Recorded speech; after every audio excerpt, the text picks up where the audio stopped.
ये है UGC net में प्रैक्टिस सेट फर्स्ट, ठीक है। ये 28 नंबर निम्नलिखित में से कौन सा कथन वेन चित्र विधि के संदर्भ में सही नहीं है। इसका ऑप्शन है डी में आएगा। इसमें निरपेक्ष न्याय वाक्य के मानक रूप के दो आधार वाक्यों के लिए परस्पर व्याप्त दो वृत्तों की आवश्यकता होती है, ठीक है। इसकी व्याख्या और देख लेंगे। व्याख्या में आएगा समुच्चयों को व्यक्त करने वाली जामातीय आकृतियों को वेन आरेख चित्र कहते हैं। वेन आरेख के संदर्भ में सही कथन है फर्स्ट है, इसका वर्गों के अलावा आधार वाक्य को प्रदर्शित करने के लिए उपयोग किया जा सकता है। सेकंड है, यह तर्कों की वैधता के परीक्षण की एक विधि है। यह एक चित्र में न्याय वाक्य के दोनों ओर वाक्य को प्रदर्शित करती है। फिर इसमें 29 में आएगा। 29 में है एक अभिकथन है, एक तर्क है, ठीक है।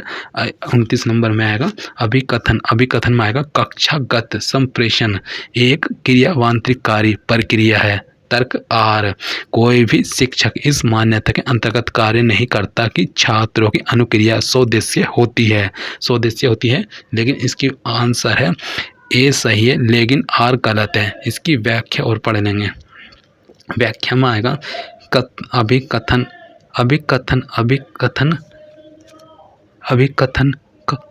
अभिकथन कक्षागत संप्रेषण एक क्रियावांतिकारी प्रक्रिया है। यह सत्य है लेकिन इसका दिया हुआ तर्क असत्य है। 30 नंबर में आएगा। 30 नंबर में पालतू पशु कम खूंखार होते हैं। यदि इस प्रतिज्ञप्ति को असत्य मान लिया जाता है तो निम्नलिखित में से किस आधार वाक्यों को निश्चित रूप से सत्य मानने का दावा किया जा सकता है। सही कूट का चयन कीजिए। यह आधार वाक्य, ठीक है, आधार वाक्य। इसका आंसर में आएगा बी में क्या है, ए और बी, ठीक है। इसका व्याख्या है पालतू पशु कम खूंखार होते हैं असत्य है। तो यह दावा किया जा सकता है कि सभी पालतू पशु खूंखार होते हैं। अधिकांश पालतू पशु खूंखार होते हैं। इसमें है फिर इसमें सूचनाओं का विवेचन निम्नलिखित तालिका में किसी देश पी के लिए 5 वर्षों 2012 से 2016 तक चावल के उत्पादन, निर्यात और प्रति व्यक्ति उपभोग के बारे में आंकड़े संरेखित हैं। इस तालिका में दिए गए आंकड़ों के आधार पर प्रश्न 31 से 35 के उत्तर दीजिए। चावल का वर्षवार उत्पादन, निर्यात और प्रति व्यक्ति उपभोग, ठीक है। इसमें आएगा वर्ष आ जाएगा। वर्ष में कितना हुआ है ना, वर्ष कितने 12, 13, 14, 15, 16 है, ठीक है। उत्पादन मिलियन किलोग्राम में 186.5 है, 202 है, 238 है, 221 है, 215 है। निर्यात मिलियन किलोग्राम में 114, 130, 116, 88 है। प्रति व्यक्ति उपभोग किलोग्राम में 36.35, 35.2, 38.7, 40.5, 42 है, ठीक है। इसमें आएगा आप 31 का फर्स्ट में आएगा क्वेश्चन में। इसमें आएगा वर्ष 2014 में देश की जनसंख्या मिलियन में कितनी थी 2014 में कुल उत्पादन 238, कुल खर्च 130, घट के कितना आया, बचा हुआ कुल टोटल 138, ठीक है। प्रति व्यक्ति उपभोग 38.7 है, अर्थात जनसंख्या 108/38.7। तो यह आएगा इसका 2.79 मिलियन। इसका है फिर 32 नंबर। वर्ष 2012-16 की अवधि में चावल का औसत उपभोग मिलियन किलोग्राम कितना है। इसका आंसर आएगा सभी वर्षों का उत्पादन, निर्यात बटे वर्षों की संख्या बराबर 72.5 प्लस 88 प्लस 108 प्लस 105 प्लस 127/5 बराबर आ जाएगा 100.1। फिर 33 में आएगा देश की जनसंख्या किस वर्ष में सर्वाधिक थी। यह आ जाएगा ए आएगा। सामान्यतः जिस वर्ष निर्यात न्यूनतम होगा उस वर्ष जनसंख्या अधिक होगी। अतः वर्ष 2016 में बचत बराबर उत्पादन निर्यात, उत्पादन माइनस निर्यात 215 माइनस 88 बराबर 127। कुल जनसंख्या बराबर बचत बटे प्रति व्यक्ति उपभोग बराबर 127 बटे 42 बराबर आएगा 3.02 मिलियन। फिर आएगा 34 में आएगा 34 में किस वर्ष किस वर्ष में पिछले वर्ष की तुलना में चावल के उपभोग में सर्वाधिक प्रतिशत की वृद्धि हुई है। ऑप्शन सी है 2014 में। इसमें है व्याख्या में 2013 की तुलना में 2014 में सर्वाधिक चावल उपभोग किया गया था। 35 है किस वर्ष की अवधि में निर्यात और उपभोग का अनुपात सर्वाधिकता आंसर इसका 2012। इसकी व्याख्या में आएगा 2012 में निर्यात और उपभोग का अनुपात सर्वाधिकता सूचना एवं संचार प्रौद्योगिकी 36 नंबर में आएगा। 36 नंबर में भंडारण की निम्नलिखित इकाइयों को सही क्रम में लिखिए, जिसमें पहले लघुत्तम इकाई से प्रारंभ करते हुए दीर्घतम इकाई की ओर चलते जाएं। इसमें है इसकी व्याख्या में आएगा डी में आएगा भंडारण की लघुत्तम इकाई से दीर्घतम इकाई की ओर। क्रम है बिट से बाइट हो जाएगा, बाइट से किलोबाइट हो जाएगा, किलोबाइट से मेगाबाइट हो जाएगा, मेगाबाइट से गीगाबाइट से टेराबाइट है। 37 नंबर है निम्नलिखित ईमेल फील्ड्स में से स्वामी को संदेश मिलने पर वह कौन से ईमेल पतों को जान सकेगा। ठीक है, इसमें आएगा ऑप्शन में आएगा सी में आएगा ram@test.com raj@test.com फिर है ravi@test.com। ठीक है, इसमें आ जाएगा। फिर 38 नंबर में आएगा 38 नंबर में एक नए लैपटॉप का निर्माण किया गया है जिसका भार कम है और अधिक लघु है तथा अपने पूर्ववर्ती मॉडल्स की तुलना में कम बिजली का उपयोग होता है। इसको बनाने में निम्नलिखित में से किस प्रौद्योगिकी का उपयोग किया गया है। ऑप्शन ए में आएगा सॉलिड स्टेट हार्ड ड्राइव। इसका है इसमें है सॉलिड स्टेट हार्ड ड्राइव में आएगा SSD एक इंटीग्रेटेड सर्किट को डाटा स्टोर करने के लिए एक मेमोरी की तरह इस्तेमाल करती है। SSD बिल्कुल RAM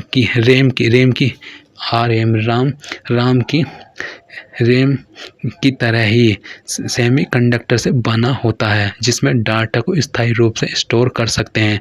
विशेषताएं हैं, फर्स्ट है यह HDD हाई ड्राइव डिस्क से काफ़ी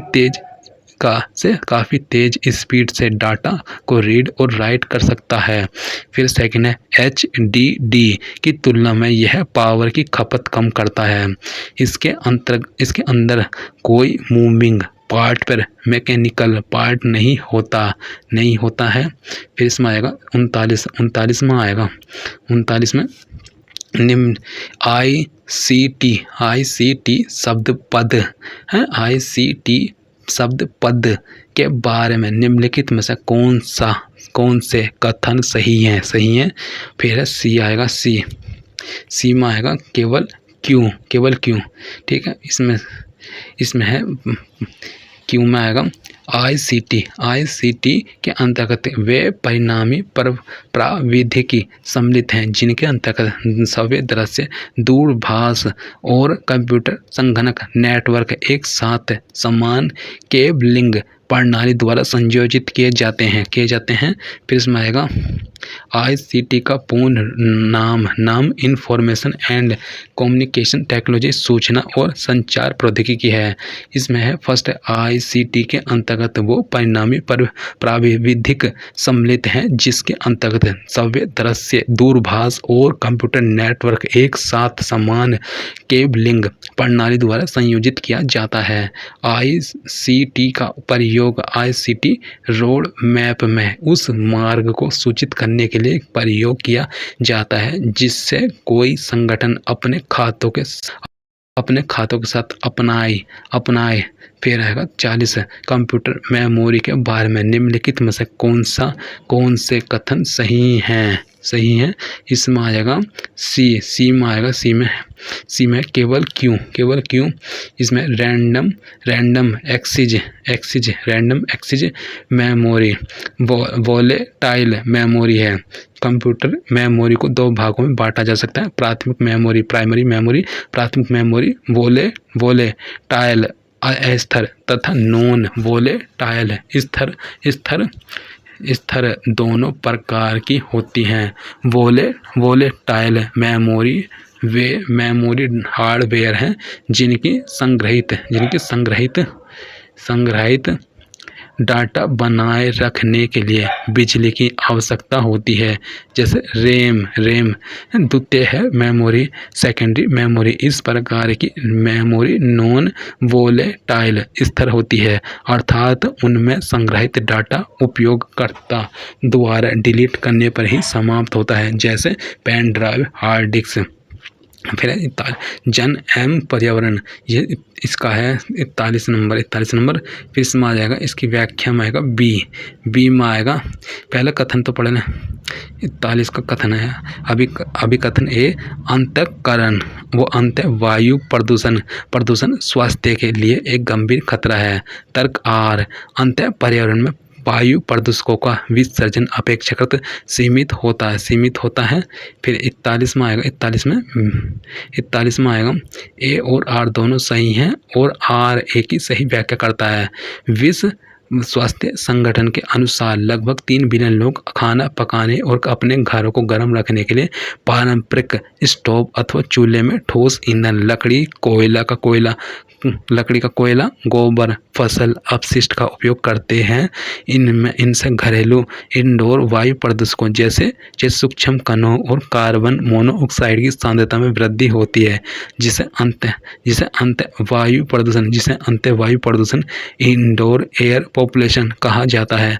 अंत पर्यावरण, इंडोर एनवायरनमेंट अर्थात घरों इमारतों में वायु प्रदूषकों का विसर्जन प्रसार अपेक्षाकृत सीमित होता है, अतः यह स्वास्थ्य के लिए एक गंभीर खतरा है। फिर 42 नंबर में, भारत की नदियों में निम्नलिखित में से किसको प्रदूषण का प्रमुख स्रोत माना जाता है। ऑप्शन सी में आएगा, नदियों का प्रदूषण मुख्यतः 2 स्रोतों से होता है। फर्स्ट है बिंदु स्रोत प्रदूषण, पॉइंट सोर्स पॉपुलेशंस। बिंदु स्रोत प्रदूषण से तात्पर्य ऐसे प्रदूषण स्रोत से है जो निश्चित होता है, जैसे नगरीय क्षेत्र के अशोधित वाहित मल, अनट्रीटेड सेवेग एवं फैक्ट्रियों के बाहरी स्रावित स्थल आदि धातव हैं कि भारत की नदियों के प्रदूषण का मुख्य स्रोत अशोधित वाहित मल है। बिंदु स्रोत प्रदूषण है, ये ऐसे प्रदूषण स्रोत हैं जो निश्चित नहीं होते, जैसे वर्षा जल का बहाव, कृषि क्षेत्र का बहाव, खुले में शौच, पशुओं के शव आदि। फिर है 43 में आएगा। 43 में, भारत में कुल विद्युत उत्पादन में इनके योगदान के परिप्रेक्ष्य में ऊर्जा स्रोतों के सही क्रम की पहचान कीजिए। ताप विद्युत संयंत्र TPP, विशाल जल विद्युत परियोजनाएं LHP, परमाणु ऊर्जा NE और नवीकरणीय ऊर्जा RE, जिसमें सौर ऊर्जा, वायु ऊर्जा, जैव मात्रा और लघु जल विद्युत परियोजनाएं सम्मिलित हैं। इसका है C। ये TPP greater than LHP greater than RE greater than NE। वर्तमान में भारत में ऊर्जा का उत्पादन सही क्रम है, निम्न है। TPP 68.14%, LHP 17.55%, RE 12.20%, NE 2.12%। फिर 44 में आएगा, प्राकृतिक विपदाओं के निम्नलिखित कारणों में से किसका निश्चित प्रारंभ और अंत नहीं होता। इसका है A, सूखा, प्राकृतिक विपदाओं में सूखा एक ऐसी विपदा है जिसका ना तो निश्चित प्रारंभ है और ना ही निश्चित अंत। जब किसी क्षेत्र में लंबे समय तक वर्षा कम होती है या नहीं होती तो इसे सूखा या अकाल कहते हैं। इससे स्थानीय अर्थव्यवस्था डगमगा जाती है। फिर 45वां आएगा, 45 में इसमें आएगा ताप विद्युत संयंत्र में उत्पादित फ्लाई ऐश एक पर्यावरण हितैषी संसाधन है जिसका किस में उपयोग किया जाता है। इसमें आ जाएगा, इसमें है इसका आंसर, इसमें व्याख्या सहित है। फ्लाई ऐश को हिंदी में उड़ान राख कहा जाता है। फ्लाई ऐश को हिंदी में उड़ान राख कहा जाता है। यह बहुत सी चीज़ें जैसे कोयले को जलाने से निर्मित पदार्थ हैं जो महीन कणों से निर्मित होती हैं। कोयले से चलने वाले विद्युत संयंत्रों में उत्पन्न उड़ान राख को प्राय चिमनियों से ग्रहण कर लिया जाता है। सभी उड़ान राखों में सिलिकॉन डाई ऑक्साइड SiO2 और कैल्शियम ऑक्साइड CaO अच्छी मात्रा में होता है। इसका उपयोग ईंट उद्योग, बांध और जल धारण संरचनाओं में बंजर भूमि के विकास में एवं सूक्ष्म पोषक के रूप में किया जाता है। उच्च शिक्षा प्रणाली, शासन, राजनीति एवं प्रशासन इसमें आ जाएगा 46 नंबर में आएगा। विश्व में भारत की विशालतम उच्च शिक्षा प्रणाली किन देशों के बाद आती है? इसका आएगा ए में आएगा। ए में है केवल ए और सी है। यह है संयुक्त राज्य अमेरिका, फिर है चीन, फिर है भारत की विशालतम उच्च शिक्षा प्रणाली तीसरे नंबर पर है। प्रथम स्थान पर अमेरिका, दूसरे स्थान पर चीन है। फिर है 47 में आएगा। भारत में नागरिक केंद्रित प्रशासन में निम्नलिखित में से कौन सी बाधाएं हैं? इसमें आ जाएगा 47 का आएगा ए में आएगा। ए में केवल ए और बी। इसमें है व्याख्या में भारत में नागरिक केंद्रीय प्रशासन में निम्नलिखित बाधाएं उत्पन्न होती हैं। फर्स्ट है सरकारी नौकरशाहों की सख्त एवं अनियमित अभिवृत्ति, कानूनों और नियमों का अप्रभावी कार्यान्वयन। फिर है विपक्ष का नेता उन समितियों का एक सदस्य होता है जो चयन करती है। ऑप्शन सी में आएगा ABC, ठीक है। इसमें है ए में केंद्रीय सूचना आयुक्त का, फिर केंद्रीय सतर्कता आयुक्त का, फिर है सी है ये राष्ट्रीय मानव अधिकार आयोग के अध्यक्ष का। इसकी व्याख्या में आएगा विपक्ष में बैठने वाले दलों में जिस दल के पास सर्वाधिक सीटें अर्थात कुल सीटों का 10% होती है वह संसद में नेता प्रतिपक्ष होता है। विपक्ष का नेता उन समितियों का सदस्य होता है जो चयन करती है केंद्रीय सूचना आयुक्त का, फिर केंद्रीय सतर्कता आयुक्त का, राष्ट्रीय मानवाधिकार आयोग के अध्यक्ष का समसामयिक मुद्दे। फिर इसमें आएगा जेंडर बजटिंग के बारे में निम्नलिखित में से कौन सा कथन सही है? इसका आ जाएगा 49 का आएगा बी में आएगा। बी में है बी और डी है, ठीक है। इसमें व्याख्या में महिलाओं को विकास की मुख्य धारा में लाने के लिए जेंडर बजट एक सशक्त उपकरण है। इसमें नीति निर्माण और संसाधनों का आवंटन इस प्रकार किया जाता है जिससे महिलाओं को भी पुरुषों के समान विकास का लाभ मिल सके। भारत में वर्ष 2005 में जेंडर बजट को संस्थागत रूप दिया गया है। वार्षिक बजट में ही एक जेंडर बजट जारी किया जाता है। जेंडर बजटिंग में महिलाओं पर सरकार के बजट के प्रभाव का मूल्यांकन है एक और बजटिंग नवोन्मेष है। फिर इसमें आएगा 50 नंबर में आएगा प्रधानमंत्री शोध फेलोशिप निम्नलिखित में से किस में पीएचडी कार्यक्रम करने वाले छात्रों के लिए है। ऑप्शन है ए में आएगा आईआईटी और आईआईएससी। फिर इसमें आएगा ए दुनिया भर में प्रौद्योगिकी क्षेत्र में अपना दबदबा बनाने के लिए सरकार द्वारा कई कदम उठाए जा रहे हैं। प्रधानमंत्री फेलोशिप योजना की घोषणा 1 फरवरी 2018 को की गई, जिसके लिए 1650 करोड़ रुपए आवंटित किए गए। इस योजना का मुख्य उद्देश्य एक छात्र में 1000 मेधावी छात्रों को सरकार द्वारा पीएचडी फेलोशिप दी जाएगी। इस योजना के अंतर्गत सरकार आईआईटी तथा भारतीय विज्ञान संस्थान आईआईएससी से देश के छात्रों को पीएचडी करने का भी मौका देगी। थैंक यू दोस्तों।